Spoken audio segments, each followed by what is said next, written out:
स्वागत है। मैं मनोज और लगातार यूट्यूब में जो रोल कर रहा है लगातार कई खबरें ऐसी जिस पर विश्लेषण भी आवश्यक है और इस विश्लेषण के क्रम में हम पहुंचे हैं दरभंगा के सिरुल्ली के उस गांव में जो अभी नेशनल और रीजनल पूरी तरह लोग छाए हुए हैं इस मुद्दे पर।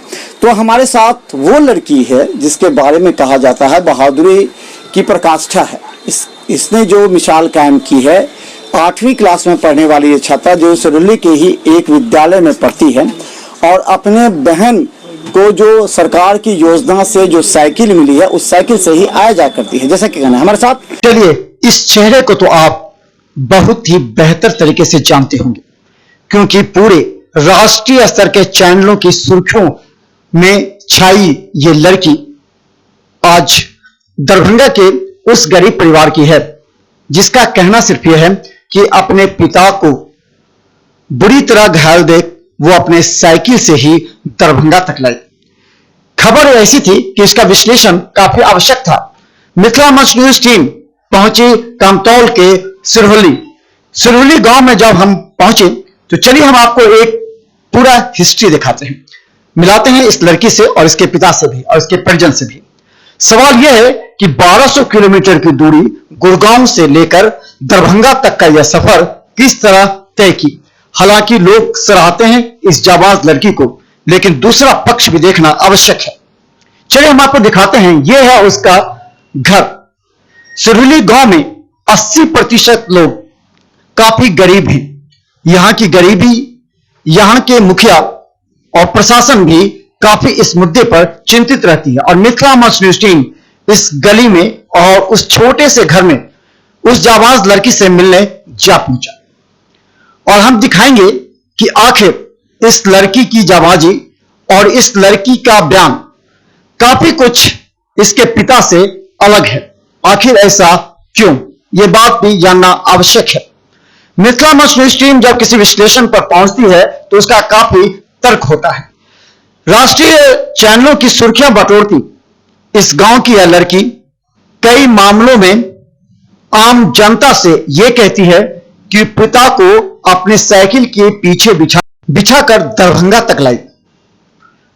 इसमें सत्यता भी है और इसके साहसिक कार्य को सराहा जाना भी चाहिए, लेकिन सुर्खियां बटोरती इस खबर को राष्ट्रीय स्तर पर विश्लेषण होने लगा है। चलिए हम आपको सुनाते हैं सबसे पहले जाबाज लड़की का बयान और फिर उसी पर उसके पिता का बयान। बहुत कुछ आपको विचलित भी करेगा। दोनों के बयान भी आपस में विरोधाभास हैं। आखिर क्यों? चलिए पहले दोनों के बयान सुने। वहाँ से हम 10 तारीख को चले। 10 तारीख को चली वहां से। हाँ। साइकिल से। हाँ। तो आप फिर उसके बाद कहाँ पहला स्टॉपेज कहाँ दिए तुम?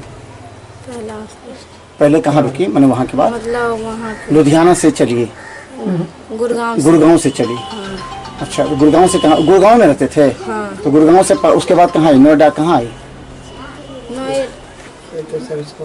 अच्छा, कहाँ मतलब कहीं रुकी होगी ना, कहीं पर खाने के लिए, इसे फ्रेश होने के लिए कहाँ कहाँ रुकी? वो पडवल गांव है वहीं पे रुके थे। अच्छा। और उससे आगे हमको तो गांव नहीं पता। हम अच्छा, खाना कैसे मिलता था रास्ता में? खाना रास्ता कैसे? में सब खाना देता था, मतलब प्लेट में, और बैठ के खिलाता था रुक रुक के, तो वहीं पे खाते थे।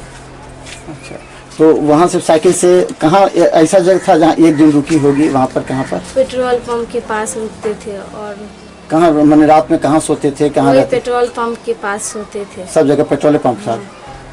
अच्छा, इस बीच में आई तो सरकार या प्रशासन के द्वारा तुम लोग को कोई सुविधा मिला कहीं पर? सुविधा तो नहीं हमको मिला। कोई सुविधा नहीं है पर सरकार प्रशासन कोई सुविधा नहीं मिला रास्ते में? नहीं, कुछ नहीं मिला। नहीं, खाली आगे यहाँ पे आते हुए तो खाना दिया था। तो वहाँ खाना नहीं मिला? मतलब गुड़गांव से लेकर के अगर आई तो कहीं खाना नहीं मिला? आगे मिला थोड़ा दूर। तो दिन में मिलता था कि नहीं? रात में मिलता था? रात में भी दिन में मिलता था। हाँ। प्रशासन के द्वारा। हाँ। हाँ। अच्छा, ये बताओ जो इतना दूर चली तो कहीं कोई हाथ दे करके किसी गाड़ी से नहीं आई? कोई गाड़ी से? एक ही गाड़ी से आए बस, वो भी थोड़ा दूर छोड़ दिया है। कब चले वहाँ से? 7 तारीख को चले थे साइकिल से। 7 से? 7 तारीख। ठीक। तो आपकी लड़की तो रही कि 10 को रात में चले थे? नहीं, 7 तारीख को रात में चले थे। 10 को रात में बोले थे? 7 तारीख को रात में 10 बजे चले थे। अच्छा, तो आप सीधे आगे साइकिल आए कि ट्रक से भी आए? साइकिल से भी आए, एक दो ट्रक वाले भी हेल्प किए मुझे। साइकिल एक दो ट्रक कहाँ ये नहीं बता सकते हैं, कई को आगरे के बाद भी हेल्प किया गया है, नहीं तो वो बाराबंकी में भी थोड़ा सा हेल्प किया है। पैसा भी लिया था लोग? नहीं, पैसे नहीं लिए। तो ऐसे साइकिल के साथ कैसे हुआ? साइकिल चढ़ा के साथ डायरेक्ट ऊपर चढ़ा देते थे ट्रक पे, वहाँ पुलिस वाले हेल्प करते थे। पुलिस को हम लोग को भी हेल्प किया पुलिस वाले उधर का, खाने पीने की भी दिक्कत नहीं हो रहा था वहाँ। हम लोग को कोई देखता था लड़की के साथ में चला रही है तो रोक के उसको मजा खाना दे देते थे। आप रुकते कहाँ थे? जहाँ पब्लिक लोग रुक जाते थे, कहीं कहीं जहाँ भीड़ भाड़ हो रात हो जाते थे वहीं पे हम लोग रुक जाते थे। तो आप कितना दूर चले होंगे, ट्रक से कितना दूर चलेंगे? क्योंकि एक चीज सवाल ये है कि जान जोखिम में डाल करके आप लड़की को कहे पीछे बैठ गए, अगर मान लीजिए कुछ हादसा हो जाता तो कौन जवाबदेह होता है? मैं तो लड़की मेरे को जिद करके लाया, मैं बोला बेटा मैं नहीं जा पाऊंगा यहाँ से, तो जिद किया तो चलो पापा यहाँ पे भूखा मर जाएंगे, कैसे करेंगे, कमरा किराया कभी भी मालिक भगा सकता है रात में भगा दे दिया। साइकिल कैसे खरीद लिया? वो प्रधानमंत्री वाले 500 रुपये आया था, तो पैसे हम लोग था मेरे लड़की के अकाउंट में था, मेरे अकाउंट में नहीं था मेरा, क्योंकि मुझे यहाँ का अकाउंट था ही नहीं, मुझे हरियाणा का अकाउंट था। तो लड़की के ही अकाउंट में 2 बार 500 रुपये आया, एक बार यहाँ से भी 1000 रुपया नीतीश सरकार भेजे थे, तो उसी से हम लोग 1600 का साइकिल लिए। लड़की बोला चलो देखते हैं, लेकिन हमने बेटा तो कम दूर तो है नहीं, काफ़ी दूर है, तो चलिए कहीं पैदल चलेंगे, कभी साइकिल से चलेंगे। तो आप यहाँ कितने कब पहुँचे? यहाँ करीब 15 को पहुँचे थे। 15 को पहुँचे थे? 15 को कहाँ पहुँचे थे? यहीं पुस्तकालय। तो फिर 15 को रात में रुके तब? हाँ, क्वारंटाइन घर भी गए थे? नहीं, घर नहीं गए थे। 15 के बाद ये लोग भेज दिया क्वारंटाइन में? हाँ। जाँच हुआ यहाँ PSC पर? जाँच यहाँ अभी तक आता है, लोग डॉक्टर रोजाना आता है, पूछताछ होती है सही है या नहीं, कोई खांसी वगैरह नहीं हो रहा है, बस हम लोग बताते नहीं सब सही है। अलग जांच नहीं हुआ अभी तक आपका? जांच हम लोग को किसी को नहीं हुआ है यहाँ जितना भी किसी का जांच नहीं हुआ? वहाँ से लोग आते नहीं है जांच करने के लिए? PSC से आते हैं, डॉक्टर आते हैं, तो जांच नहीं हुआ आपका? मशीन से वगैरह से नहीं जांच हुआ, लेकिन ऐसे दवा हुआ दे के जाते हैं, दवा हुआ दे के जाते हैं रोजाना। अच्छा, 15 को आप पुस्तकालय आए? हाँ, हमारे पीछे हैं। उसके बाद 16 को यहाँ क्वारंटाइन में पहले किया गया था, हम लोग यहाँ फिर एडजस्ट। तो 15 को फिर खाना कौन दिया? कहाँ ठहरे थे 15 को? 15 को हम लोग पुस्तकालय में ठहरे थे। खाना घर से आया था। और यहाँ और कोई दिक्कत को नहीं? अब क्या चाह रहे हैं, सरकार से क्या चाह रहे हैं? सरकार से क्या चाहेंगे, वही हम लोग तो मजबूर आदमी हैं, कुछ हेल्प हो जाएगा तो गाड़ी घोड़ा मिल जाएगा तो चलाएंगे, वही रिक्शा वगैरह। अगर फिर काम शुरू होगा फिर चले जाएगा? नहीं जाएंगे वहाँ तो। तो आज हम दिखा रहे हैं बेबसी की वो भी दास्तां, जो आज ये क्वारंटाइन सेंटर है, मध्य विद्यालय सिरहुल्ली सिंगवाड़ा का ये क्वारंटाइन सेंटर है, जहां सिरहुल्ली का वह व्यक्ति जो अपनी बेटी के साइकिल पर पीछे बैठ करके इतनी दूर सफ़र तय करने के बाद यहां 15 तारीख को सिरहुल्ली के पुस्तकालय पहुंचा, और सिरहुल्ली के पुस्तकालय पर घर से उसे खाना आया, और उसके बाद 16 तारीख को इसे PSC ले जाया गया। PSC के बाद सीधे इसे क्वारंटाइन सेंटर पर यहाँ भेजा गया, और क्वारंटाइन सेंटर पर यह 16 तारीख से लगातार अभी रह रहा है। हालांकि इसका यह भी कहना है कि अभी इसकी कोई कोरोना की जांच नहीं हुई। जनरल जो PSC के लोग आते हैं, डॉक्टर आते हैं, डेली पूछते हैं, केस हिस्ट्री जानते हैं, उसका फिर यहाँ से चले जाते हैं। कई सवाल ये है कि जैसे इन्होंने कहा कि ये 7 तारीख को शाम में चले हैं, लेकिन दूसरी तरफ इनकी लड़की का कहना है कि वो 10 तारीख को रात में वहाँ से वो चले हैं गुड़गांव से, और यहाँ पर 15 को शाम में पहुंचे, जबकि इनकी लड़की का कहना है कि वो 17 तारीख को 16-17 तारीख को यहाँ पहुंचे हैं। तो मतलब कि तुम हमको लगता है कि 12 या 13 को तुम मथुरा पहुंची होगी। अच्छा, अब वहाँ से कितना दूर चलती थी साइकिल से? कितना दूर चल के रुकती थी? कितना दूर? हम तो एक दिन में 150 मीटर चला लेते थे। एक दिन में 150 किलोमीटर चलाती थी? अच्छा, तो वहाँ से फिर चली तुम मथुरा से उसके बाद? उसके बाद तो हमको पता नहीं, हम तो चलते हम आ गए, हम तो किसी से पूछते थे और सीधे हम चलते, हम तो कुछ गिन भी नहीं करते थे जब, और हम सीधे चलाते आ जाते थे। अच्छा, तो वहाँ पर 150 किलोमीटर कितना चलती थी तुम? 150 मीटर चला डेली? मैंने सुबह शाम मिला कर? सुबह शाम। तो कब चलती थी, सुबह में कि रात में के? सुबह हम 4 बजे से चालू कर देते थे चलाना साइकिल और रात को 8 बजे बंद कर। लगातार चलाती थी? हाँ। बीच में रेस्ट कितना देर करते थे? थोड़ा देर मतलब 5-10 मिनट रेस्ट। अच्छा, इस रास्ते में कोई भी ट्रक वाला नहीं आया तुमको? कोई भी ट्रक ना, से या अथी एक से? ट्रक खाली छोड़ दिया, थोड़ा ही दूर मतलब। अच्छा, यहाँ कब पहुँचे थे तुम? दरभंगा को अथी में कब आई? दरभंगा कब पहुँचे? हम दरभंगा हम 15 को हाँ कि 16 को? 15-16 15-16। अच्छा, अब आप समझिए इस बात के तर्क को। आखिर ये लड़की कह रही है कि वो 17 तारीख को, हालांकि उससे ज्यादा उसके साथ रहने वाले कोई व्यक्ति उसे बताया कि नहीं वो 17 को आई। अब चलिए 500, 200, 100 किस तरह कितना देते हैं? हाँ, कोई 100 कोई 150 ऐसे करके छोड़ देते कितना हैं। ट्रक बदले होंगे आपको अंदाज? खाली ट्रके पर थे कि और किसी और पर से भी आए? ट्रक ट्रक में कितना ट्रक, क्या ट्रक बदले होंगे अंदाज? तो 2 या हाँ 2 ट्रक बदले थे। 2-3। अच्छा, ठीक है। तो आप यहाँ कितने कब पहुँचे? यहाँ करीब हम 15 को पहुँचे थे। 15 को पहुँचे थे। 15 को कहाँ पहुँचे थे? यहीं पुस्तकालय। तो फिर 15 को रात में रुके, तब हाँ, क्वारंटाइन के घर भी लिए गए थे? नहीं, घर नहीं गए थे। 15 के बाद ये लोग भेज दिया क्वारंटाइन में? हाँ। जांच हुआ यहाँ पीएससी पर? अब हमें ये नहीं समझ में आ रहा है कि आखिर ये बहादुर लड़की जिसने वास्तव में सराहनीय कार्य किया, अपने पिता को साइकिल के पीछे बिठाकर गुरुग्राम से सीधा दरभंगा पहुंची। आप इस बात का भी विश्लेषण कर चुके होंगे अभी तक, क्योंकि इस लड़की को जब गुरुग्राम से दरभंगा तक आई, जबकि सारे रास्ते में नेशनल मीडिया थी, कहीं भी इसको मीडिया में सुर्खियों में लाकर इसे जगह नहीं दी गई। क्या गुरुगांव से लेकर के मुजफ्फरपुर तक और दरभंगा के बीच में किसी मीडिया की निगाह इस पर नहीं पड़ी? सबसे बड़ा सवाल है। दूसरा बड़ा बात है कि खासकर इस लड़की के पिता ने भी यह बात स्वीकार किया है कि वो कई जगह ट्रक के सहारे भी रास्ते में पुलिस ने मदद की और पुलिस के मदद के बदौलत कई ट्रकों ने उसे सहारा देकर दरभंगा तक पहुंचाने में मदद की। मेरे क्योंकि मुझे यहाँ का अकाउंट था ही नहीं, मुझे हरियाणा का अकाउंट था। तो लड़की के ही अकाउंट में 2 बार 500 रुपया आया। एक बार यहाँ से भी 1000 रुपया मोदी नीतीश सरकार भेजे थे, तो उसी से हम लोग 1600 का साइकिल लिए। लड़की बोला चलो देखते हैं, ले चल। हमको नहीं बेटा, तो कम दूर तो है नहीं, काफ़ी दूर है, तो चलिए कहीं पैदल चलेंगे, कभी साइकिल से चलेंगे, देखते हैं सुविधा जहाँ मिलेगा। बहुत सारे लोग जा रहे हैं, उसी के साथ में झुंड में निकल जाएंगे हम लोग। तो मतलब ट्रक से कितना दूरी तय किए होंगे लगभग अंदाज में? 500, 200, 100 किस तरह कितना दूर थे? हाँ, कोई 100 कोई 150 ऐसे करके छोड़ देते कितना हैं। ट्रक बदले होंगे आपको अंदाज? खाली ट्रके पर थे कि और किसी और पर से भी आए? ट्रक में कितना ट्रक, क्या ट्रक बदले होंगे अंदाज? तो 2 या हाँ 2 ट्रक बदले थे। 2-3। अच्छा, ठीक है।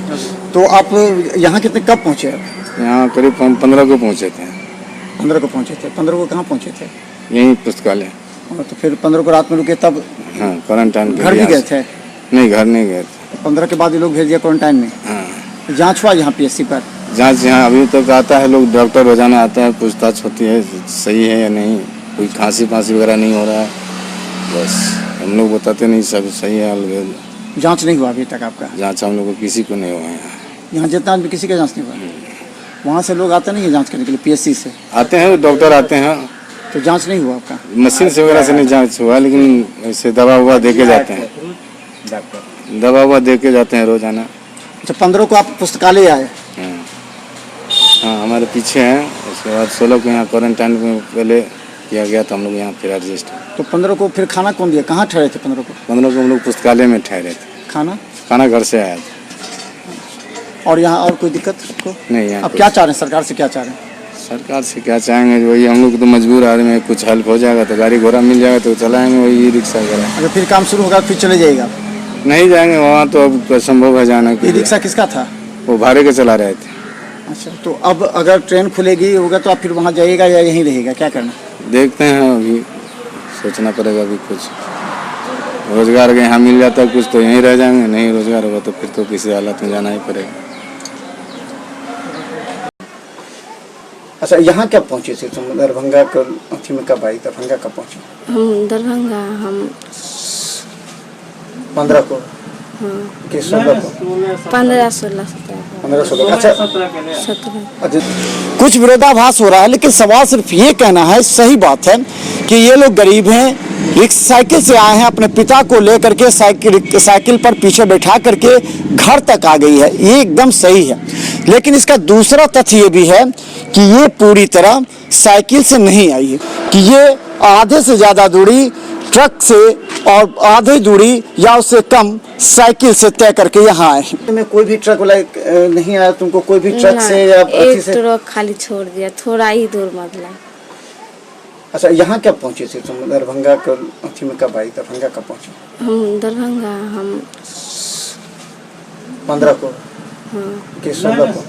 15-16 15-16। अच्छा 17। अच्छा, जब 15 या 16 को पहुंची तुम यहाँ पर, तो कहाँ गई सबसे पहले? क्या हुआ? ब्लॉक गए, ब्लॉक से बोला उधर जाओ जांच कराओ, उधर गए तो फिर वो बोला उधर जाओ, तो हम बोले पापा कहाँ जाइएगा साइकिल से, चलिए सीधे घर पे। तो हम घर पे आए तो मेरी मम्मी बोली जा स्कूल पे जा, तो फिर स्कूल में गए, तो हमको बोला लड़की को इसमें अलाउड नहीं है रहने का, तो बोला कि घर पे रहो, तो हम मेरे घर तो एक ही है। की सुर्खियां में जब इतने लोग आ गए तो नेशनल चैनल पर खबर बनने के बाद सरकार की फजीहत होने लगी कि आखिर इतनी दूरी तय करने के बाद ये प्रशासन और पुलिस ने क्यों नहीं इसे रोका या मदद किया। लेकिन इसका भी कहना है, अभी इसके पिता से हमने जब बात किया तो इनका कहना था कि हमने 2-3 ट्रक पर गए और ट्रक से गए, जबकि इनकी लड़की का कहना है मात्र एक ट्रक से 50 किलोमीटर तक ही 50-60 किलोमीटर गए। तो विरोधाभास के बीच ये बात सरकार एवं आम जनता को बतानी चाहिए सही और गलत क्या है। अगर आधे दूरी तय करके भी ट्रक से आए तो इतनी बड़े जोखिम में डालकर इसकी लड़की ने यहाँ तक पहुँचाया। अगर रास्ते में साइकिल चलाते हुए कोई बड़ी घटना घट जाती, जैसे कि आजकल सड़क दुर्घटनाएं आम हो गई हैं, तो इसका जवाबदेह कौन हो? अब अगर हम माने तो गांव के लोगों का भी ये बात कहना है कि ये पूरी तरह गुरुग्राम से दरभंगा साइकिल से ना आकर बल्कि कई जगह ट्रकों का सहारा लिया। हालांकि रास्ते में इसके पिता ने भी कहा कि कई जगह पुलिस ने मदद की और पुलिस ने ट्रकों पर बिठाया और ट्रक वाले बिना पैसे लिए हुए रास्ते तक पहुंचाए। यहां तक कि लड़की के पिता ने यह भी कहा कि वो गोरखपुर तक ट्रक से आए, बीच में 1-2 जगह बदलना पड़ा और फिर पैदल और फिर साइकिल के सहारे वो मुजफ्फरपुर से दरभंगा और गोरखपुर से भी मुजफ्फरपुर आई। रास्ते में कई जगह ट्रक वाले ने भी सहयोग दिया। हालांकि इसके पिता के पैर में सर्जरी हो चुकी है, फिर भी इसके पिता का कहना है कि वो अपनी बेटी के कहने पर ही आई। लेकिन मामला गंभीर है। अगर कुछ रास्ते में घटना घटती तो बड़े बड़े चैनलों में सुर्खियां बनता, डिबेट होते कि आखिर सरकार ने इस पर ध्यान नहीं दिया। लेकिन आज इस घटना ने एक बार फिर से पूरे दरभंगा वासियों का जहां सर ऊंचा किया है, वहीं इस बात को लेकर भी इसके परिवारजनों को कहा जा रहा है कि कम से कम सत्य बोलकर जनता को गुमराह नहीं करनी चाहिए। और मिथिला मजदूर यही चीज आम जनता के समक्ष लाने का प्रयास कर रही है कि ये ट्रक से भी दरभंगा पहुंची है और ये पिता और उसकी बेटी दोनों के बातों से पता लगता है। कई सवाल हैं, इन लोगों पर भी सवाल उठ रहे हैं और दूसरी तरफ सरकार पर भी। अब दोनों के बीच सामंजस्य स्थापित करके ये कहना है कि आखिर इतनी विषम परिस्थिति में जब ये लोग यहाँ पहुँचे हैं, गरीबी का दंश झेलते हुए यहाँ पहुँचे हैं, तो आखिर रास्ते में कितनी जगह ट्रक कितनी दूर तक इसे लाया है। और कई कह रहे हैं कि 17 तारीख को आए, कई कह रहे हैं कि 15 तारीख को आए। इस बात को लेकर भी काफ़ी कन्फ्यूजन है। पूरी तरह भ्रम क्लियर होना चाहिए। और हम आपको बता दें, जो रिकॉर्ड बताती है वो हम बता रहे हैं आपको, गौर से सुनिए इस रिकॉर्ड को। 10 तारीख की रात में ये लोग गुड़गांव से चले हैं। 13 तारीख को मथुरा में इनका रोका गया, उनका स्वागत किया गया। इन लोगों को 13 तारीख से लेकर के ये मथुरा से चले हैं और 15 तारीख को पहुंचे हैं सिरोही के इस सेंटर पर पुस्तकालय में। जैसे इन्होंने कहा कि 15 तारीख को शाम में पहुंचे हैं, तो आप अंदाजा लगा सकते हैं कि 11 तारीख को ही अगर गुड़गांव से चला गया तो 4 दिनों में किस तरह यहाँ पहुंच गया साइकिल से। ट्रक से भी लाया गया है। हालांकि अगर हम सूत्रों की माने तो कई जगह ट्रक अगर साइड से अगर कहीं गुजर रही थी तो यहाँ इन लोगों को उतार दिया, फिर वो लोग वहाँ से साइकिल से गए, फिर कुछ देर जाने के बाद फिर ट्रक का इस्तेमाल किया गया और तब दरभंगा पहुँचे। मिथिला न्यूज़ का यह विश्लेषण इसलिए किया गया है कि हर गरीब को मदद करना आवश्यक है, लेकिन किसी भी झूठ को इतना बढ़ावा नहीं देना चाहिए जिसका असर हमारे समाज और देश पर पड़े। देखते रहे मिथिला न्यूज़ का हर अपडेट यूट्यूब में भी हैं जो। अच्छा, ये लोग कब आए आपके पास? यहाँ ये लोग 16 को आए, 16 को ही यहाँ पंचायत स्तरीय क्वारंटीन सेंटर बनाया गया और 3 पाली में विभक्त करके यहाँ के शिक्षकों को उसमें लगाया गया है। मेरा नाम रत्नेश्वर झा, मैं प्रधानाध्यापक। कितना लोग यहाँ रह रहे हैं? अभी यहाँ पे 27 लोग हैं। अच्छा जी जी। तो ये 15 को आए थे या 16 को आए थे? 15 को कहाँ आए थे? जैसा कि इन लोगों का कहना है कि 15 में बगल में पुस्तकालय है, शीतल पुस्तकालय, वहाँ पे ये लोग आए थे। 15 को वहाँ थे। जी जी। उसके और बाद 16 से यहाँ रात्रि में, 16 की रात्रि से यहाँ रह रहे हैं। जी, उनका नियमित जांच हो रहा है। डॉक्टर साहब आते हैं, पूछताछ वगैरह होती है, किसी को कोई दिक्कत है तो दवा वगैरह दी जाती है। आप लोगों को कोई दिक्कत तो नहीं हो रही यहाँ पर? नहीं, यहाँ पे पूरी सुरक्षा है? हाँ, सुरक्षित है। अपना विद्यालय है तो चौकीदार भी रहते ही हैं। हैं जो पूरी तरह यहाँ पर 27 लोग हैं अभी इस क्वारंटीन सेंटर में, जिसको रहने खाने सोशल डिस्टेंस मेंटेन करने की जिम्मेवारी है और ये लगातार ध्यान भी रख रहे हैं। चौकीदार भी यहाँ पर हैं जो इसी गांव के हैं और इस गांव के रहने की वजह से यहाँ के लोग से मिले हुए हैं और सभी शांतिपूर्वक यहाँ पर रह रहे हैं। क्योंकि किसी भी तरह का कोई नहीं, यहाँ जी नहीं, यहाँ किसी तरह की कोई दिक्कत नहीं है। हम लोग इन लोगों के लिए सारा कुछ अरेंजमेंट किए हुए हैं, कोई दिक्कत नहीं। कोई दिक्कत नहीं? जी नहीं। आप इसी गाँव के हैं? जी। कैसे लोगों की सुरक्षा के लिए कैसे? सुरक्षा में सब अपना शांत से रह रहे हैं, खा पी रहे हैं, अपना सब कुछ कर रहे हैं अंदर में ही, बस इतना ही कर रहे हैं लोग। हम लगातार आपको अपडेट दिखा रहे हैं। दरभंगा के सिंगवाड़ा के सिरोली मध्य विद्यालय में हम हैं यहाँ पर और यहाँ के क्वारंटाइन सेंटर की स्थिति हम आपको बताने जा रहे हैं और आपको दिखाना चाहें लगातार यहाँ 21 दिन लोगों को रहना है, क्योंकि इनके कंधों पर भी जिम्मेवारी है। क्योंकि कोरोना जैसे महामारी से अपने को भी बचाना है, अपने परिवार को भी बचाना है और समाज को भी बचाना है। और ये तब हो सकता है जो सोशल डिस्टेंस मेंटेन करते हुए सरकार के निर्देशों का पालन करे। यहाँ सभी प्रिंसिपल हों या चौकीदार हों या और भी जो इनके शिक्षक हैं, जान हथेली पर रखकर कोरोना योद्धा के रूप में ये इन लोगों की लगातार सेवा में लगे हुए हैं ताकि ये लोग सुरक्षित रहे और सुरक्षा के साथ ये जो 21 दिन का ड्यू डेट है वो पूरा कर सके। देखते रहिए मिथिला न्यूज़ को यूट्यूब में भी। धन्यवाद।